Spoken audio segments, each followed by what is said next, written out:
एक दूसरा सवाल ये था कि आपने प्रेसिडेंट ओबामा को एक ख़त लिखा था क्राइसिस के बारे में। हाँ जी। तो उसमें आपने फरमाया था कि जो 1934 का जो क्राइसिस था और आज की क्राइसिस में सिमिलैरिटीज़ हैं। तो वो क्या सिमिलैरिटीज़ हैं?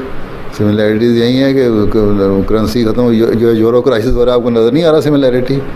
रिव्यू ऑफ रिलीजन में वो ख़त शाया हो गया जी, और उसमें उन्होंने एक अक्लमंदी की आप जैसे लोगों को समझाने के लिए कि उन्होंने 1932 की जो तस्वीरें थी ना, बैंकों के सामने लोग खड़े हैं और पैसा मनी विदड्रॉ कर रहे हैं, और अब जो पैसे 2008 में 2010 में जो क्राइसिस आया उसकी जो बैंकों के सामने रश हुआ है और पैसे लोग विड्रॉ कर रहे हैं, और फिर बल्कि अब फिर ख़बरों में आने लगे, अब टीवी की खबर अगर आपने देखी हो तो, कि लोगों ने बहुत ज़्यादा बैंकों में जाके अपनी विदड्रॉल शुरू कर दी है पैसों की।